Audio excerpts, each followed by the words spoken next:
بال بک پر قبضے کے بعد کئی سال تک عماد الدین زنگی اپنی ریاست کے اندرونی معاملات سلجھانے میں مصروف رہا اور اسے نصرانیوں کے خلاف فوج کشی کا موقع نہ مل سکا۔ اسے اس بات کا شدت سے احساس تھا کہ اس کا کام ادھورا ہے، مگر اس سے پہلے عراق کی سرحدوں کو لاحق خطرات کا تدارک ضروری تھا۔ چند سال بعد جب وہ الجھے ہوئے اندرونی مسائل سے فارغ ہوا تو اس کے سامنے سب سے پہلا ہدف اڈیسا کی عیسائی سلطنت تھی، جو شام سے لے کر ایشیائے کوچک اور عراق تک پھیلی ہوئی تھی۔ رقبے کے لحاظ سے یہ تمام عیسائی ریاستوں سے وسیع تھی۔ دریائے فرات کے مشرق میں یہ البیرا، سروج اور قرادی سے ماردین کے نواح تک پھیلی ہوئی تھی۔ روحا اس کا مرکز تھا۔ دریا کے مغرب میں یہ تل باشر، عین تاب اور عزاز تک پھیلی ہوئی تھی۔ اس کا حاکم جوسلین دوئم، جو اپنے باپ جوسلین اول کی موت کے بعد تخت نشین ہوا تھا، ایک درندہ صفت انسان اور نہایت متشدد عیسائی تھا۔ اس کے سپاہیوں کی لوٹ مار اور دہشت گردی سے گرد و نواح کی اسلامی آبادیاں سخت پریشان رہتی تھیں۔ عماد الدین زنگی نے اڈیسا کے مرکز روحا پر حملے کے لیے بڑی حکمت عملی سے کام لیا۔ اس قلعے کی اہمیت اور مضبوطی سے وہ خوب واقف تھا، اس لیے براہ راست وہاں کا رخ کرنے کی بجائے اس نے دیار بکر کی طرف پیش قدمی کی اور وہاں ایک قلعے کا محاصرہ کر لیا۔ جوسلین، جو کہ عماد الدین کی فوج کی نقل و حرکت کی خبر سن کر پریشان ہو گیا تھا، یہ دیکھ کر بے فکر ہو گیا کہ مسلمان فوج کردستان کی طرف نکل گئی ہے۔ اب وہ بھی روحا کو چھوڑ کر تفریح کے لیے اپنی جاگیر تل باشر چلا گیا۔ جاسوسوں نے فوراً یہ اطلاع زنگی کو پہنچائی اور وہ بجلی کی طرح کردستان سے روحا کی فصیلوں کے سامنے آن پہنچا۔ زنگی نے فوج کی ہمت بڑھانے کے لیے اعلان کیا، میرے ساتھ دسترخوان پر کھانا صرف وہ کھائے گا جو قلعے کے دروازے پر حملہ کرنے میں میرے ساتھ ہوگا۔ سپاہی زنگی کے حملے کی تیزی سے خوب واقف تھے، جانتے تھے کہ امیر کے شانہ بشانہ حملہ آور ہونا ہنسی کھیل نہیں، اس لیے سب چپ رہے۔ صرف ایک امیر اور ایک لڑکے نے ساتھ دینے کا وعدہ کیا۔ کسی نے لڑکے کو جھڑکا کہ تیرا وہاں کیا کام؟ زنگی نے ٹوک کر کہا، رہنے دو، بخدا مجھے اس کے چہرے پر لکھا نظر آ رہا ہے کہ یہ پیچھے رہنے والا نہیں۔ اگلے دن روحا کے دروازے پر حملہ شروع ہوا۔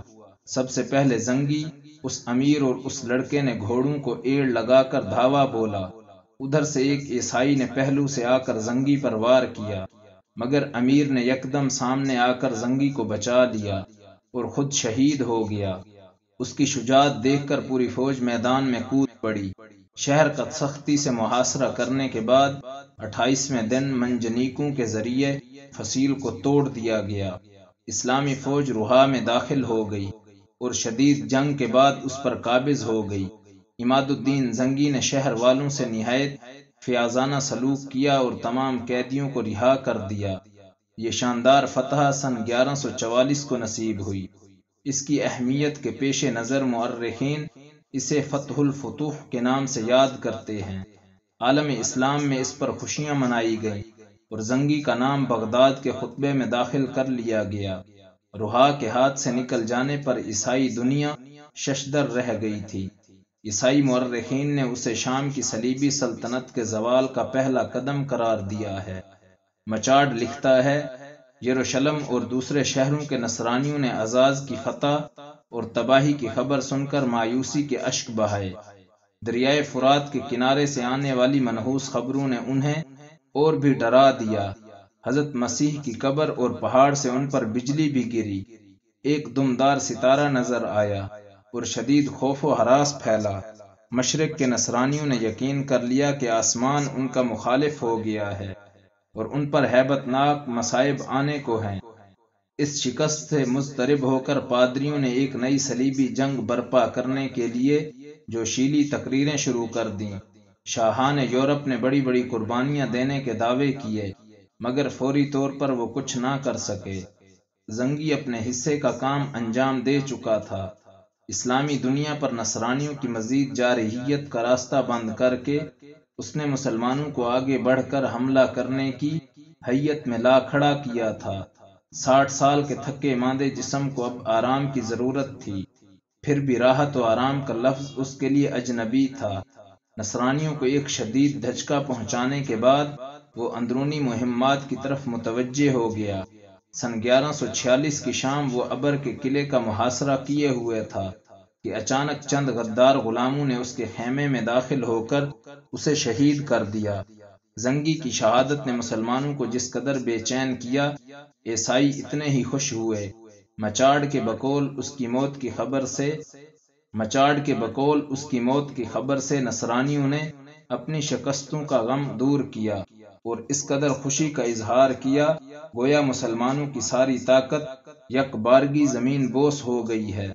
عماد الدین زنگی بڑا بہادر، شریف اور جنگجو انسان تھا۔ اس کی ہیبت کا یہ عالم تھا کہ ایک دن ایک سپاہی اپنی ذمہ داری سے غافل ہو کر سو گیا۔ آنکھ کھلی تو زنگی کو سر پر کھڑے پایا۔ جو ہی اس کی نگاہیں اس شیر سے چار ہوئیں، خوف کے مارے وہیں دم توڑ دیا۔ زنگی جو ایک معمولی سپاہی تھا، اپنی اولاد کے لیے ایک وسیع جائیداد چھوڑ گیا تھا۔ اس نے مسلمانوں کے لیے القدس کی آزادی کی راہ ہموار کر دی تھی۔ عماد الدین زنگی کی موت کی خبر نے بال بک کے در و دیوار بھی ہلا ڈالے۔ نجم الدین ایوب اس کے عواقب سے بے خبر نہ تھا۔ اپنے اندازے کے عین مطابق اس نے دیکھا کہ اطابق زنگی کی سلطنت فوراً 2 حصوں میں تقسیم ہو گئی ہے۔ حلب سمیت شام کے صوبے اس کے چھوٹے بیٹے نور الدین محمود زنگی کے پاس آ گئے، جبکہ موصل میں اس کا بڑا بیٹا سیف الدین غازی مستقل حکومت کا دعوے دار بن گیا۔ ان دونوں میں اقتدار کی کشمکش کے دوران موقع پا کر دمشق کے حکمران نے بال بک کا محاصرہ کر لیا۔ نجم الدین نے اپنے آقا زادوں سے کمک طلب کی مگر کوئی جواب نہ ملا۔ نجم الدین ایوب کو اطابق زنگی کی موت کا شدید ملال تھا، سو اس کے بیٹوں میں تقسیم شدہ سلطنت سے اسے کوئی خاص لگاؤ نہ رہا تھا۔ وہ یہ بھی جانتا تھا کہ بال بک کے لیے کسی کمک کا انتظار بے سود ہے، کیونکہ اطابق زنگی کے جانشینوں کو باہم محاذ آرائی سے قطعاً فرصت نہیں تھی۔ چنانچہ اس نے مسلمانوں کو کشت و خون سے بچانے کی خاطر بال بک حاکم دمشق کے حوالے کر دیا، اور اس کے بدلے اس نے دمشق میں ایک مکان اور نواح شہر میں 10 دیہاتوں کی جاگیر حاصل کر لی، مگر اس کے ساتھ ساتھ اس نے اپنے بھائی شیر کوہ کو زنگی خانوادے ہی سے وابستہ رکھنا پسند کیا۔